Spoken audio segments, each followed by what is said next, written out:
무슨 죄 있기 오가다.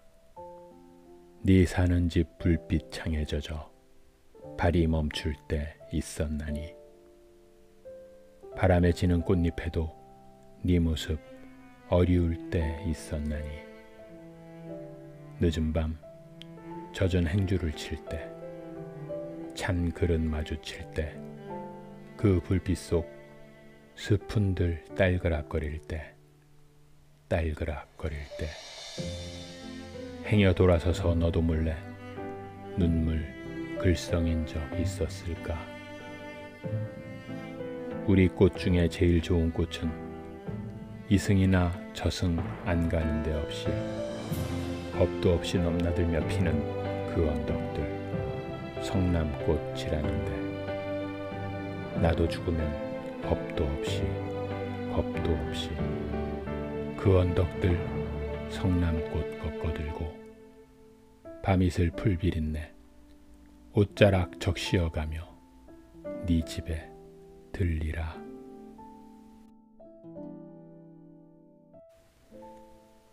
안녕하세요. 시 읽는 별선생입니다. 이승과 저승을 넘나들며 피는 꽃. 앞서 읽은 송수건 시인의 시 성남꽃 꺾어는 수의전이라는 설화를 모티브로 쓴 작품입니다. 신라 사람 최항은 사랑하는 여인이 있었습니다. 최항의 부모는 두 사람을 만나지 못하게 했어요. 최항은 혼자 앓다가 몇 달 만에 그만 죽어버렸습니다. 그런데 죽은 지 8일이 된 날, 최항이 문득 여인의 집에 나타납니다. 그가 죽은 것을 모르고 있던 여인은 좋아하면서 그를 맞이했어요.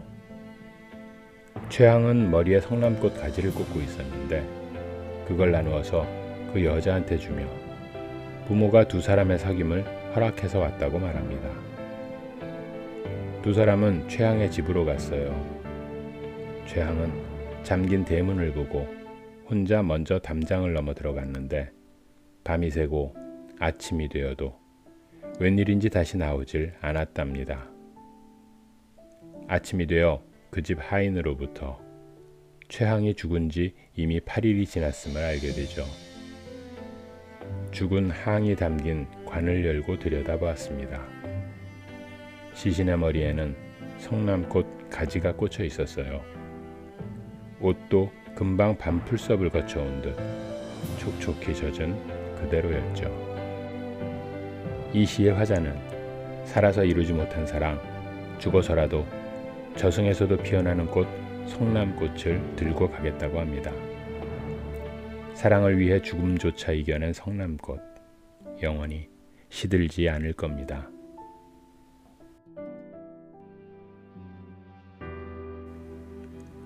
등꽃 아래서 한껏 구름의 나들이가 보기 좋은 날, 등나무 아래 기대어 서서 보면 가닥가닥 꼬여 넝쿨져 뻗는 것이 참 예사스러운 일이 아니다. 철없이 주걱주걱 흐르던 눈물도 이제는 잘게 부서져서 구슬 같은 소리를 내고 슬픔에다 기쁨을 반반씩 버무린 색깔로 연등날 지등의 불빛이 흔들리듯 내 가슴에 기쁨 같은 슬픔 같은 것의 물결이 반반씩 한꺼번에 녹아 흐르기 시작한 것은 평발 밑으로 쳐져 내린 등꽃송이를 보고 난 그 후부터다. 밑뿌리야 절제없이 뻗어 있겠지만 아랫도리에 두어 가닥 튼튼한 줄기가 꼬여 큰 둥지를 이루는 것을 보면 그렇다. 너와 내가 자꾸 꼬여가는 그 속에서 좋은 꽃들은 피어나지 않겠느냐. 등나무는 덩굴성 식물입니다. 여름에 그늘을 만들고 연자줏빛이나 흰색의 꽃들이 주렁주렁 피어나 장관을 이루죠. 줄기는 꼬불꼬불 서로 꼬여서 뻗어나가는데요. 갈등이란 말에서 갈은 칡나무, 등은 등나무를 뜻하는 것이죠. 관계가 꼬였다는 말입니다. 화자는 등꽃송이들을 보면서 마음속의 슬픔이 기쁨과 융화되는 감정의 성숙을 느끼게 됩니다. 인간의 삶 또한 어우러지고 꼬여가는 속에서 건강한 결실이 만들어지는 것이라는 깨달음이 나타나네요.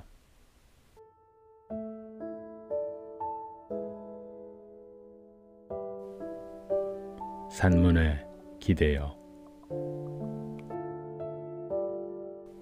누이야, 가을산 그림에 빠진 눈썹 두어 낯을 지금도 살아서 보는가. 정정한 눈물 돌로 눌러 죽이고 그 눈물 끝을 따라가면 즈문 밤의 강이 일어서던 것을, 그 강물 깊이 깊이 가라앉은 고뇌의 말씀들, 돌로 살아서 반짝여 오던 것을, 더러는 물속에서 튀는 물고기 같이 살아오던 것을, 그리고 산다와 한 가지 꺾어 스스럼 없이 건네이던 것을. 누이야, 지금도 살아서 보는가. 가을산 그림에 빠져 떠돌던 그 눈썹 두어 낯을 기러기가 강물에 부리고 가는 것을. 네, 한 잔은 마시고 한 잔은 비워두고 더러는 잎새에 살아서 튀는 물방울 같이 그렇게 만나는 것을. 누이야 아는가. 가을산 그림에 빠져 떠돌던 눈썹 두어 낯이 지금 이 먼 물속에 비쳐옴을.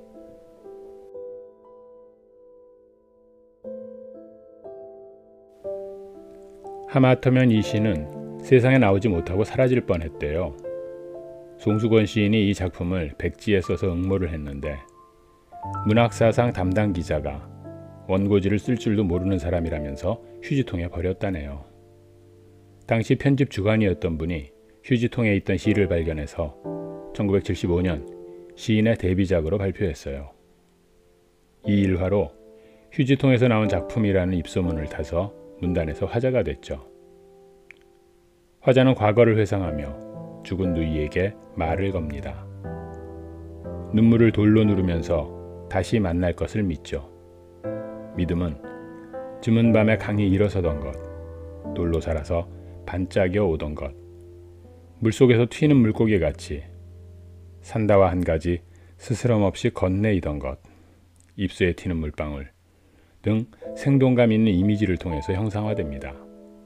그러면서 한 잔은 마시고 다시 만날 누이를 위해 한 잔은 비워두는 것이며 결국 눈썹으로 대유된 누이의 모습이 이 문물 속에 비춰오는 것을 느끼게 되는 겁니다.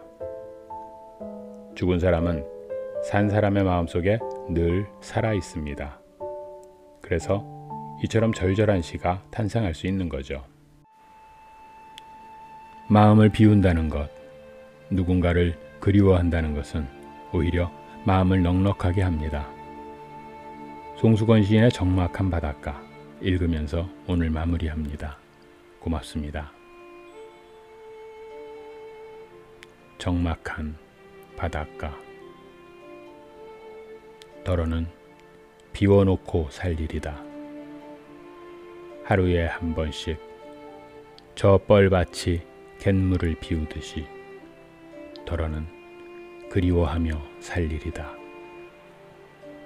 하루에 한 번씩 저 뻘밭이 밀물을 쳐보내듯이 갈반머리 해 어스름녘 마른 물꼬를 치려는지 돌아갈 줄 모르는 한 마리 해오라기처럼 먼 산 발에 서서 우리들의 적막한 마음도 그리움으로 빛날 때까지는 또는 바삐 선역 하늘을 깨워가는 가을바람 소리에 우리 으스러지도록 온몸을 태우며 마지막 이 바닷가에서 캄캄하게 저물 일이다.